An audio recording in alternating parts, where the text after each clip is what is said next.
Detail. All.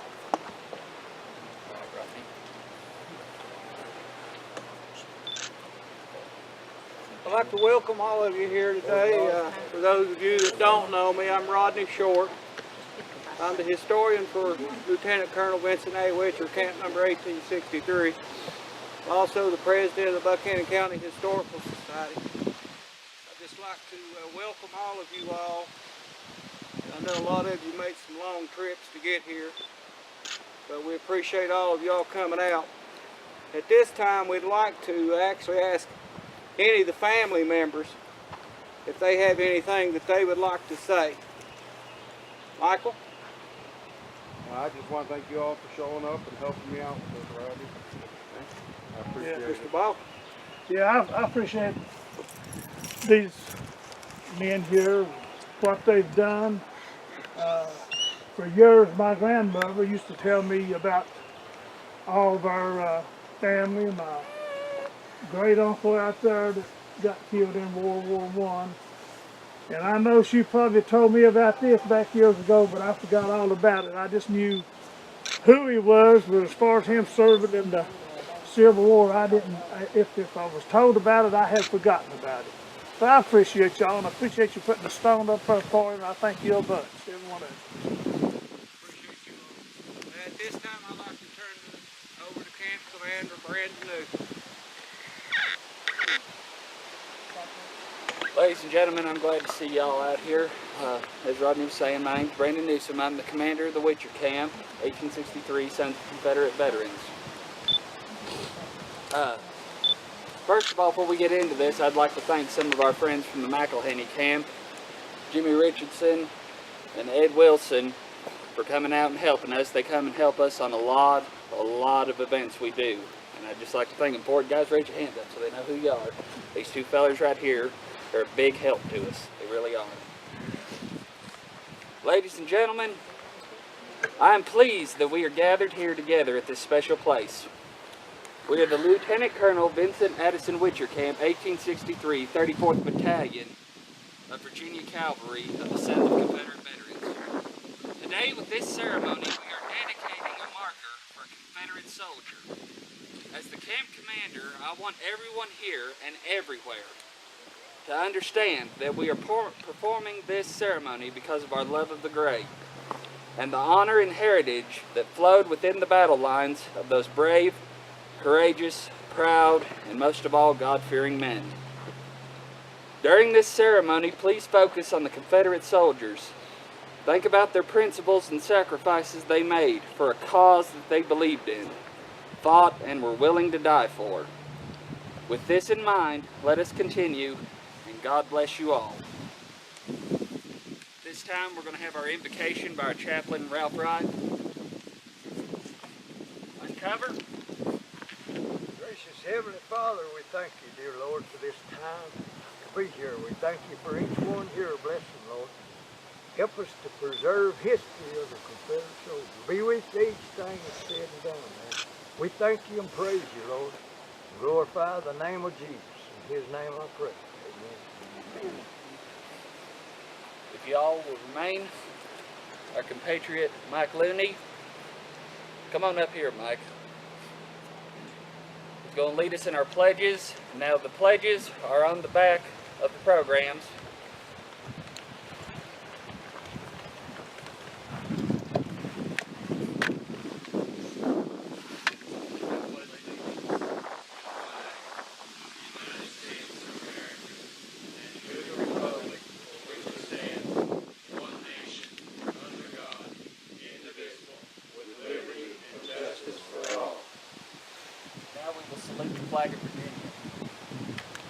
I salute the flag of Virginia with reverence and patriotic devotion to the mother of states and statesmen which it represents, the Old Dominion, where liberty and independence were born. Now we will salute the Confederate flag. I salute the Confederate flag with affection, reverence, and undying devotion to the cause for which it stands. Thank you. Thank you, Mike.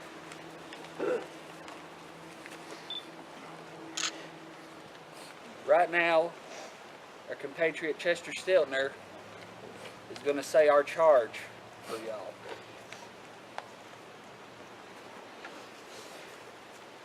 At a gathering of the United Confederate Veterans in New Orleans, Louisiana, on April 25, 1906, Lieutenant General Stephen Deel Lee, Commander General of the UCV, passed the torch to the sons of the Confederate veterans by delivering this famous charge to the sons. To you, sons of the Confederate veterans, we will commit the vindication of the cause for which we fought. To your strength will be given the defense of the Confederate soldiers, the guardianship of his history, the emulation of his virtues, the perpetuation of those principles which he loved and which you love also. And those ideals which made him glorious and which you also see. Remember, it is your duty to see that the true history of the South is presented to future generations.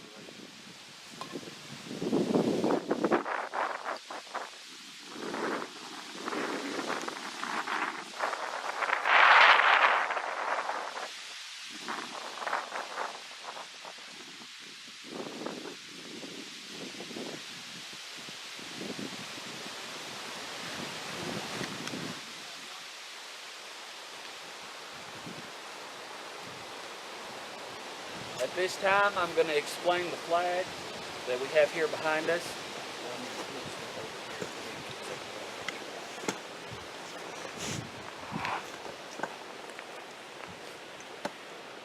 Ladies and gentlemen, you might have to move over some if you can't see some of the flags, but the first flag I'd like to start off with is the United States flag.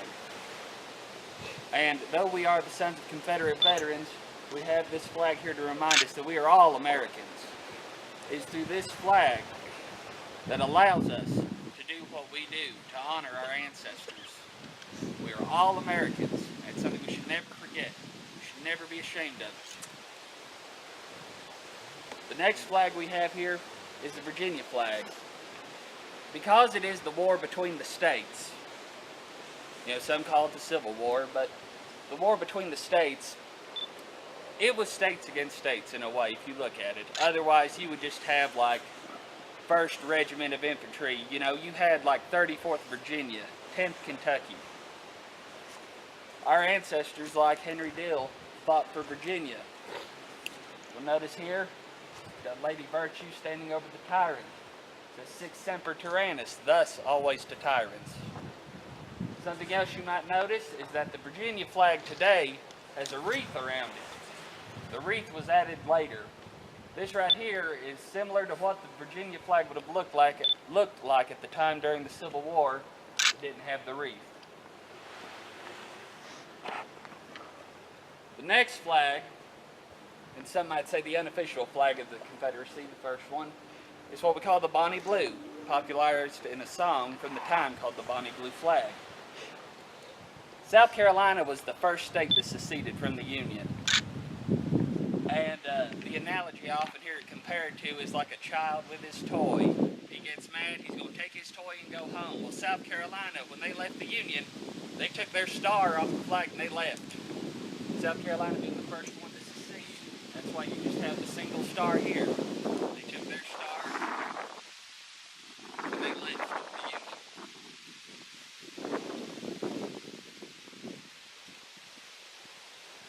The next flag we have here, this is the first national flag of the Confederacy. It was the first 7 states of the Confederacy. That's why you have the 7 stars.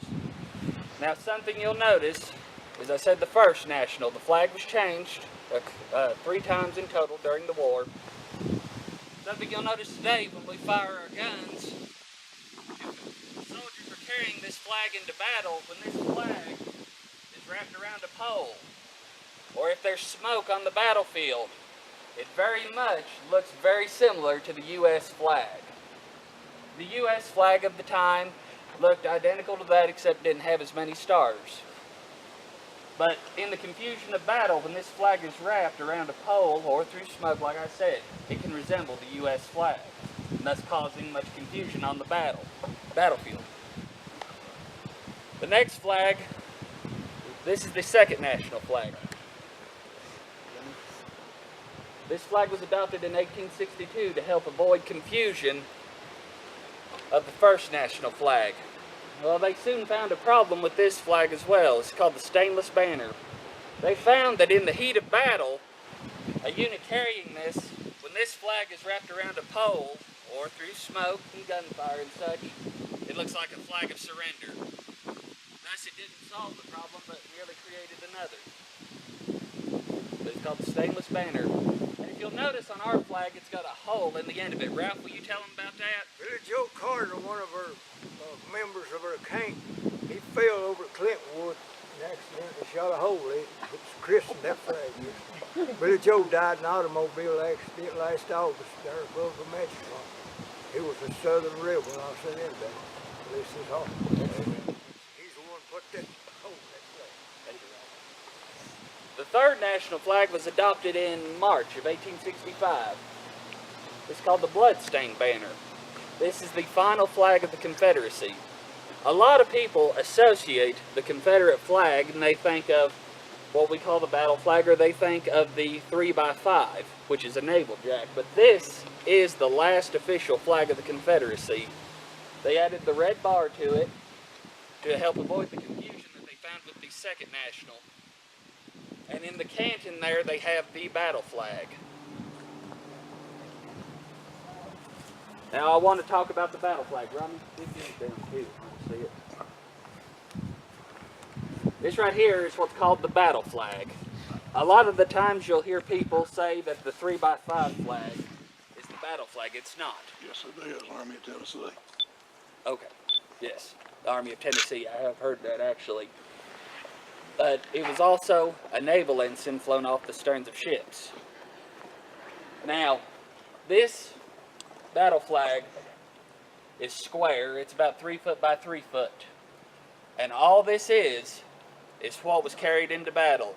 You didn't have radios, you didn't have phones, you didn't have nothing like that at the time. You would carry this in your regiments, and the soldiers would flock to the flag. They would dress on the colors. If the colors went forward, they went forward. If the colors went left, they went left. They followed wherever the flag went. And if you'll see on this flag here too, a regiment that had been in many battles, something they would do is, in the red parts here, they would paint or they would sew different battles they had been in. Thank you, Rodney.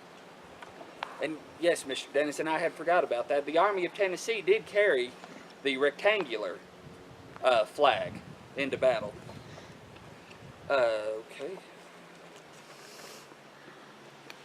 All right. Right now, I'd like to ask if any of our guests, again, you know, just making sure if anybody has anything they'd like to say. Anything at all? Okay. Oh, and actually, before I forget, we have one more flag. Mike, will you come up here? This flag here is also our camp flag. This is the Witcher camp flag.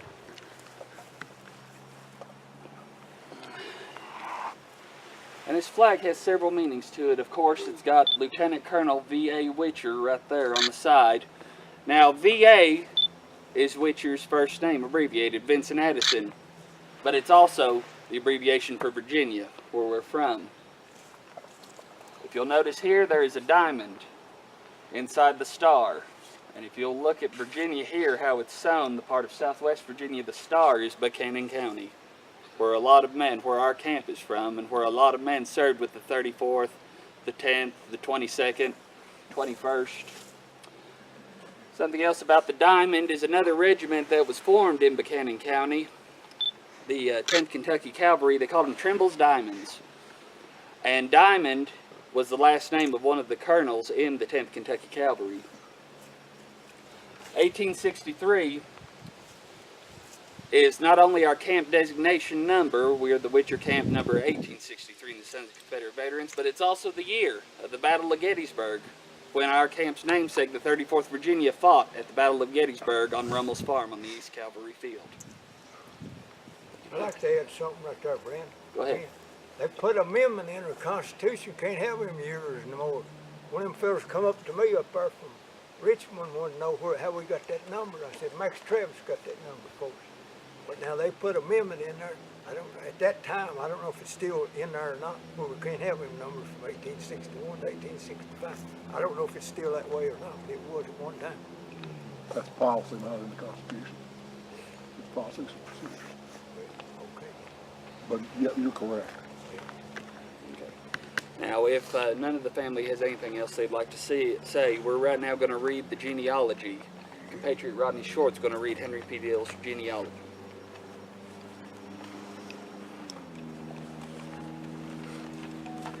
Taken me quite a bit of time to get the genealogy for Henry Deel put together. And all I can say is that I hope that if I've made any mistakes, y'all will let me know about them.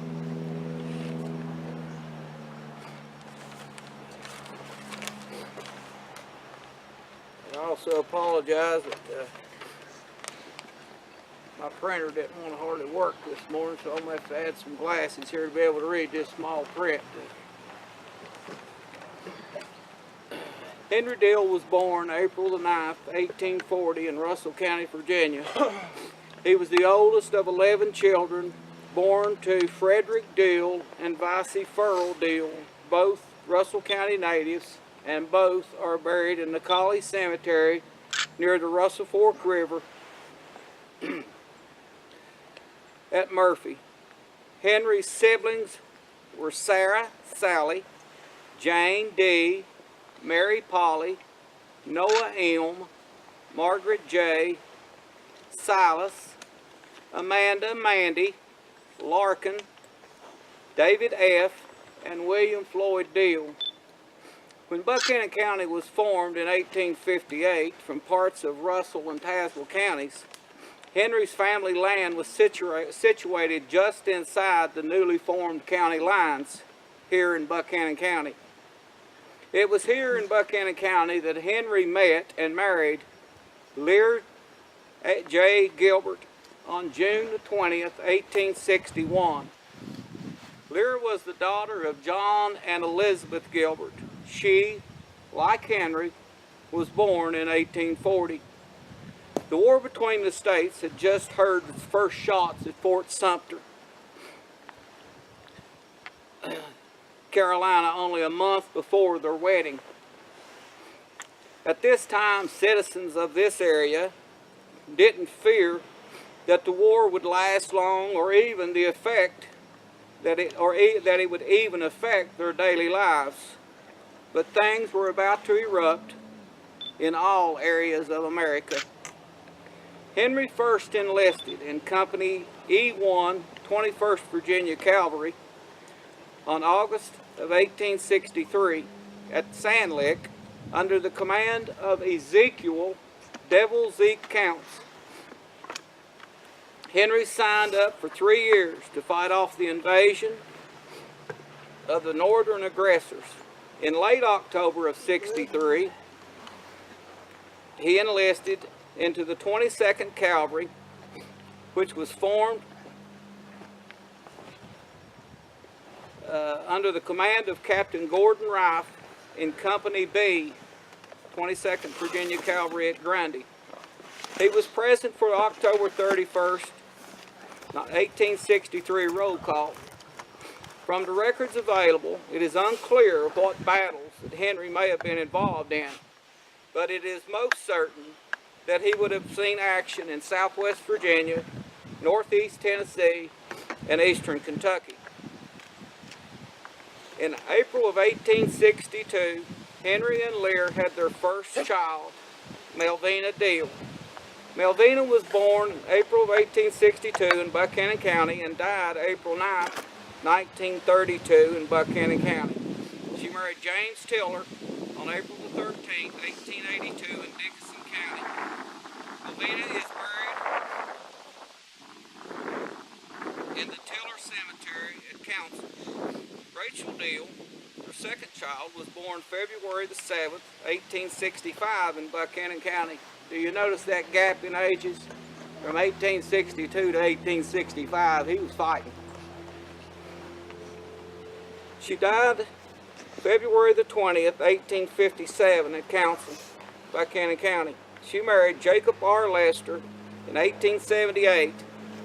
Rachel is buried here in the Compton Cemetery. Now, I haven't found a grave for Rachel here, but her death certificate plainly states. Okay, there she is. Okay, I'm glad you pointed that out.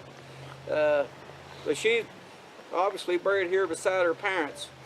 Vicey Catherine Deel was born December the 12th, 1865, and died November the 12th, 1951.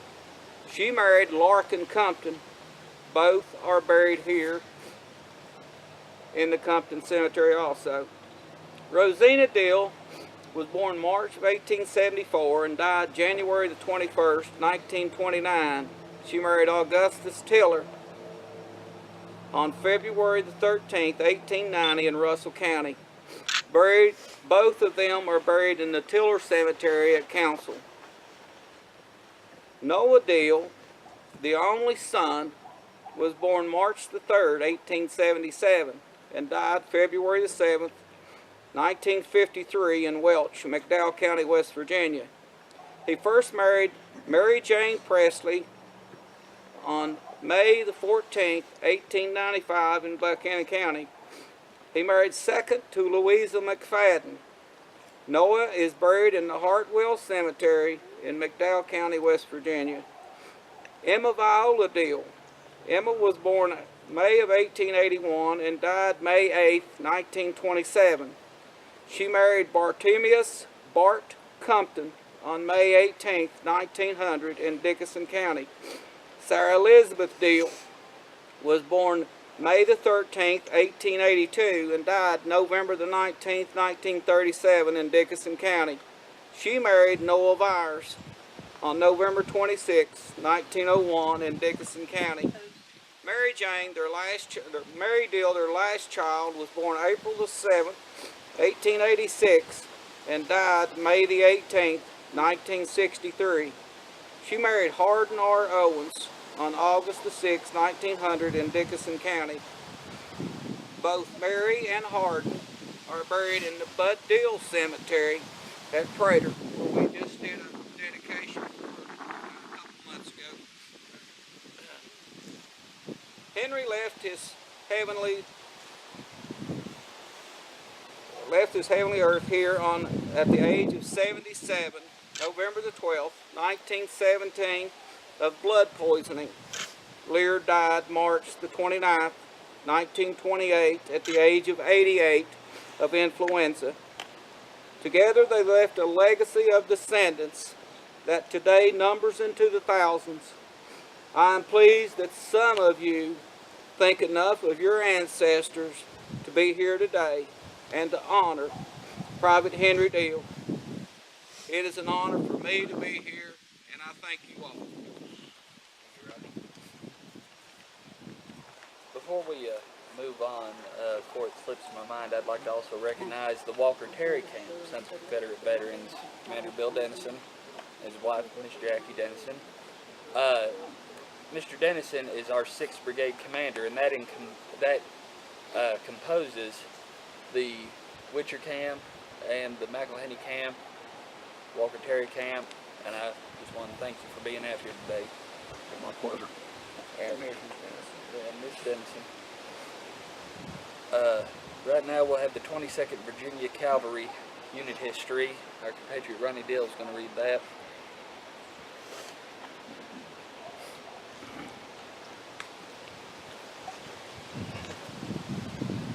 The 22nd Regiment Virginia Cavalry, also known as Bowen's Regiment, Virginia Mounted Rifle, was organized October the 27th, 1863 with 10 companies. The regiment was raised by Colonel Henry S. Bowen, former colonel of the 188th Tazewell County Militia. Brigadier General John Stuart Williams had given regiment. Captain Company B, Captain Gordon W. Rice Company, previously Company F, 2nd F Company of the 21st Battalion Infantry, and for a short time, Company F, 64th Virginia Infantry. This company was formed at an undetermined date primarily from residents of Buchanan County. Officers for this company were Gordon W. Rife, Captain, Jeremiah Gibson, First Lieutenant, John W. Walford, Second Lieutenant, Barry Compton, Second Lieutenant, Alfred Breeding, Second Lieutenant, killed in action, Clinton Stacy, First Sergeant, David Patrick, Third Corporal, Southwest Virginia's 22nd Virginia Cavalry, one of the last regular Confederate regiments raised in Virginia during the War for Southern independence. Two companies of the regiment previously served in Baldwin's squadron, partisan rank.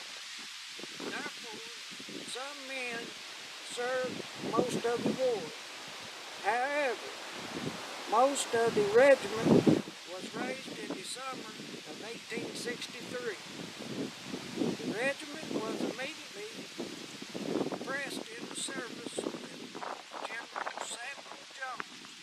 Confederate forces opposing Federal troops occupying East Tennessee.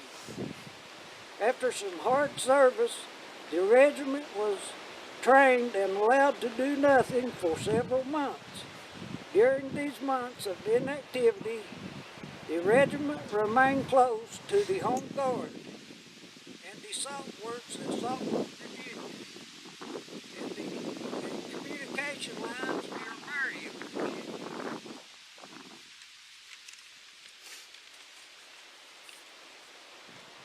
Federal pressure mounted on Southwest Virginia in the spring of 1864, which culminated in the Battle of Cloyd's Mountain in early May. The regiment was called out and assigned to Albert Jenkins' brigade. Jenkins was killed at Cloyd's Mountain, and the regiment found itself riding with John McCaslin and served with him through the first phase of 1864 Shenandoah Valley campaign, including the raids on Washington, D.C., Chambersburg, Pennsylvania. The command suffered its worst losses at the Battle of Moorefield, West Virginia. The command endured the hardships of Early's army with the best of the Southern soldiers, despite the high average age of the regiment. The regiment more than held its own against George Armstrong Custer's brigade at the Battle of 3rd Winchester, its shining moment. The regiment with Early's much amalgamated army served out the fall in the valley and returned to winter quarters, where the 22nd Cavalry disintegrated. About 20 men rode with McCaslin in the spring of '65, and only 2 were paroled at Appomattox Courthouse on April 9, 1865, where General Lee surrendered. Thank you all very much. Thank you, Ronnie. Now we're going to have our sermonette, our chaplain, Ralph Rife. Well, I'm proud to have a part in this. I want all of you can pray, say a prayer for me, because I got blood linked to it. Gordon, he knows Henry, no doubt. That was my great one-time grandpa. His name was Gordon W. Rice.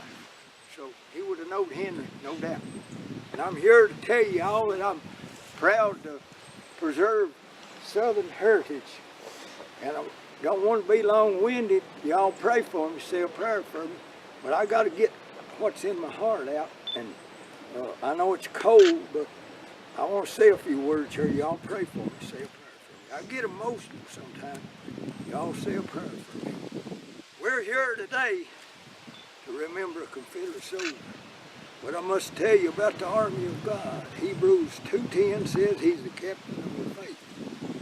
The Lord's banner. Psalms 64 says, we'll have to hold that a little closer. We are all here in this world today that leaves God out. But I'm here to tell you there is a God, and his name is Jehovah. Praise his name. Pray for me. Whew. He's the captain of our faith, you know. I got to get this out and pray for me. In this day and time we live, people don't have time for God. They want to serve their own self. And there's a God out there, I'm here to tell you. They don't need to trust Jehovah, the maker of the universe. He has all of us in his hand. We're like a little pea ant, grasshoppers, like a grain of sand. He deserves it. He doesn't need us, but you better believe we need him. He created this universe, and he's got our next heartbeat. He's got our next breath in his hands. And I got to get this out for you pray for me. I believe in a King James Version, the Trinity, the Father, Son, and the Holy Ghost. I got to get this out. Jesus was born of a virgin. Joseph was his stepfather. I want to start out in Genesis 22, 7, and 8. And Isaac asked his father, he said, I see the fire. Daddy said, I see the fire and I see the wood, but where is the lamb? And a lamb for the burnt offering. And Abraham said back to his son, said, oh my God, Jesus Christ does exactly that. He fulfilled prophecy. Okay, we go to the New Testament now, and the Gospel of John says, verse 1, 29 and 36 says, John the Baptist is saying, behold the Lamb of God, which taketh away the sin of the world. And he said, Jesus said in verse 36, behold, Jesus said, if I be lifted up, I'll draw all men to me. And I hope you know Jesus Christ. If you don't, I'm here to tell you, I can personally say that I can lay my head down on a pillow at night and you'll have a peace that passes all understanding. That's all I'm trying to get across to you. I'm trying to hurry as long as I can here. Y'all pray for me. The gospel is a death, burial, and a resurrection of Jesus Christ. And I'm going to move along here and get this out of my way here.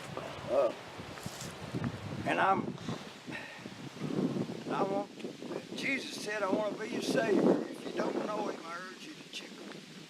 We have no promise of tomorrow. Eternity says, 9:27 says, after you die, you'll be judged. And I hope and pray, I've said something to plant seed. I ain't going to be much longer. I'm hurrying right along here, but I got to get this out. Isaiah says in 53, Jesus is the way, the truth, and the life. There's no other way to get to the Father but by him. 9:27 says that it is appointed unto men once to die, and after this the resurrection. And I'm narrowing her down now. I'm coming right around the end here. I'll pray for you. I've got to touch a little bit more on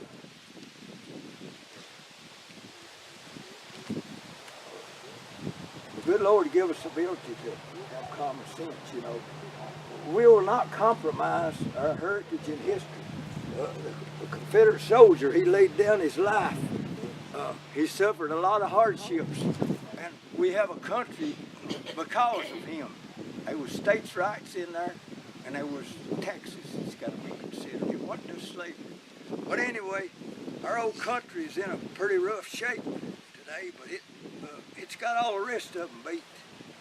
May she always be free. You know, I'm kind of winding down, trying to land my plane now. And we want to lift up her heroes, her forefathers. We're standing for the South, and may she always be free.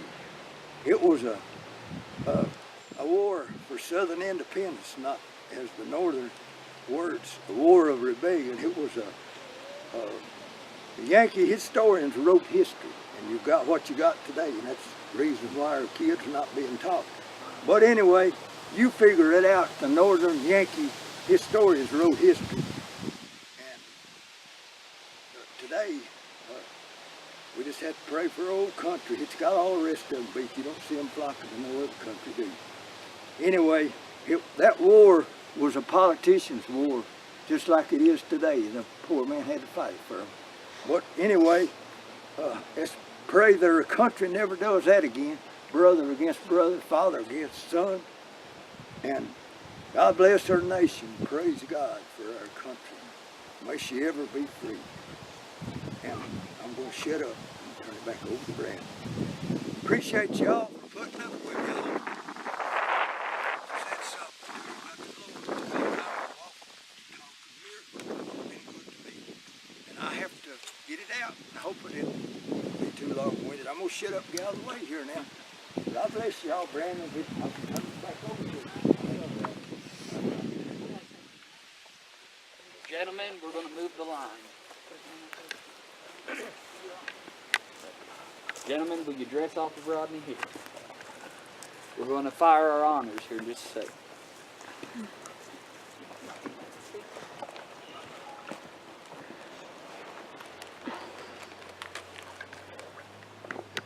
Gentlemen, load!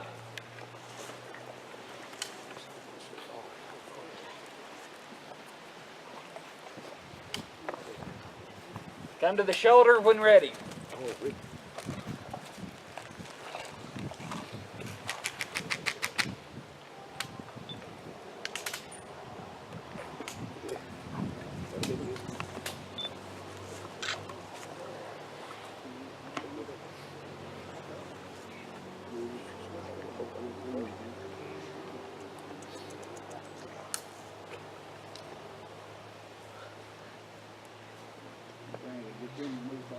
Yes, will you all come this way, son?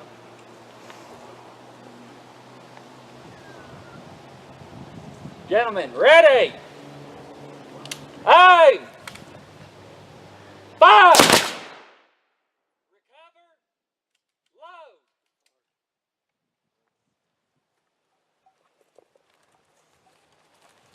If y'all pay attention to what I was saying about the smoke that gets in front of the flags, you really can see where the mistakes were made, how confusing it could be.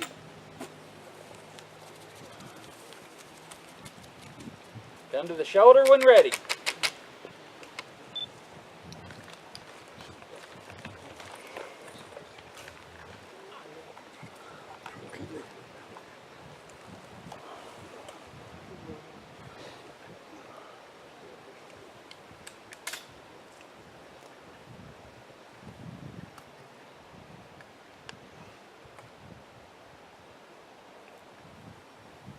Ready!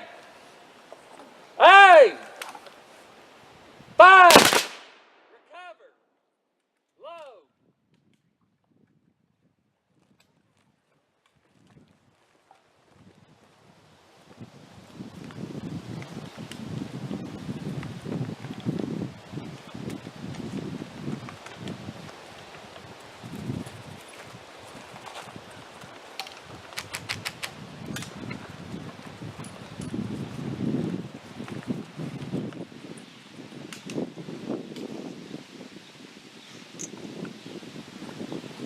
Come to the shoulder when ready.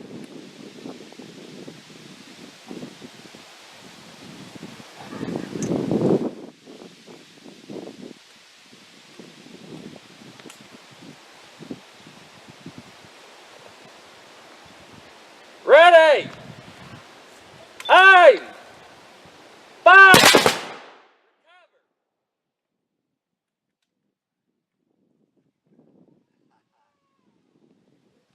At this time, we're now going to Richardson, Ed Wilson. I'm not sure that squirrel, that's what I'm hiking. Yeah, yeah, we'll eat that later. Yeah. Poor Rodney told me, he said, didn't think it'd take much to knock that tree down. He said, we're going to shoot towards it. I had some guys come up here and trim this up back years ago, and me and my boy took down that old limb on that other side, rolled it out through about his tank as big as this side is over here. That thing has been standing there for well over 100 years. Yeah. My grandmother told me when that was just a little small shrub, one of her baby brothers was buried right over there. That shows you how small that tree was back then. Yeah, sapling at the time. Yeah. Yeah. Okay, something I'd like to point out too, if y'all have ever seen a military funeral or a funeral for a police officer or something, when they fold the flag, it's in a triangle. The Confederate flag is folded into a square. I would now ask for the oldest living descendant of Henry P. Deel to step forward. Who here is the oldest descendant? Direct descendant. Direct descendant, oldest direct descendent.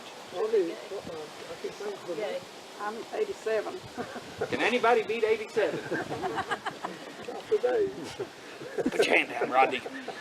I feel like it, but I ain't tell you. Present you this flag in honor of your Confederate ancestor, Henry P. Deel. I appreciate it so much. As this flag has been folded, it was never to be thrown again. Just to remain folded, do you understand? Thank you so much. And you have a copy of the ancestry document? Really? Rodney is going to talk about that. Would you Okay, thank you so much.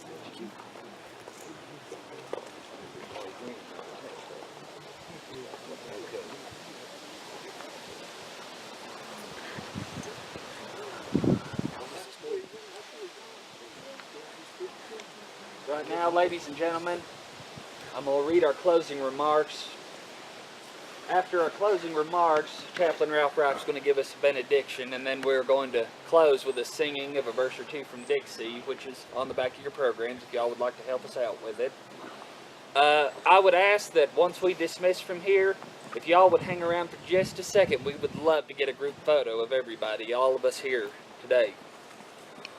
You get your picture in the paper.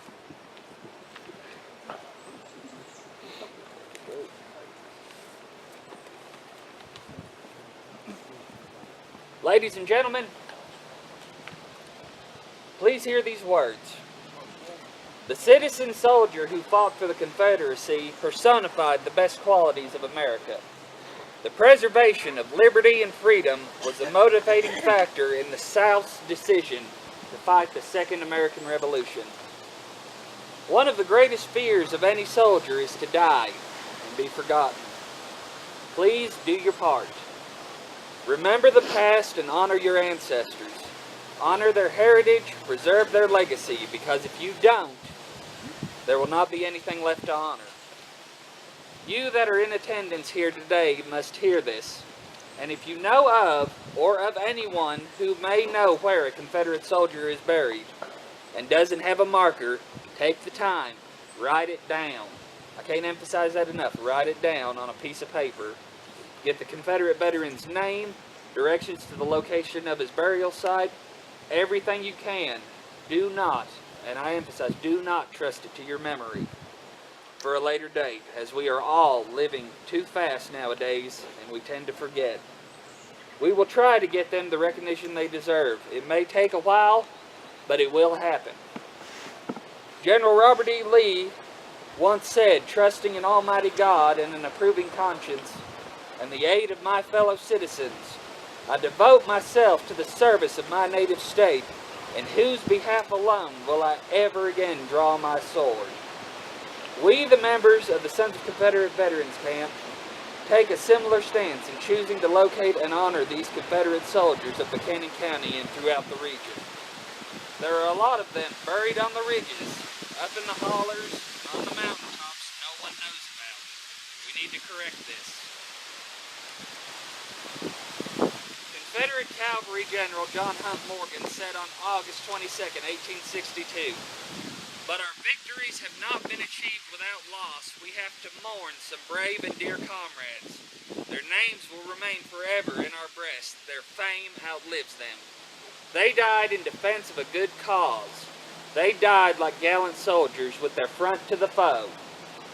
Officers and men, your conduct makes me proud to command you.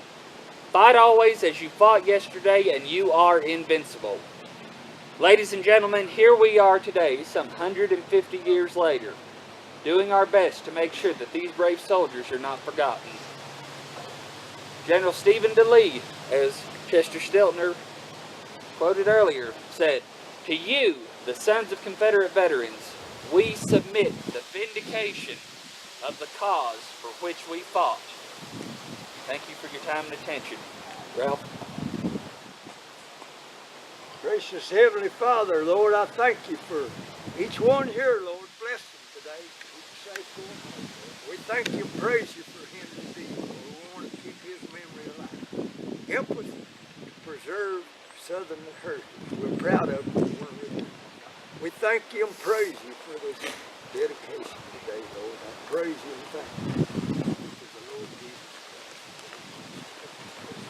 Bless each one here. Thank you and praise you now. In Jesus' name I pray. Amen. We'll now sing.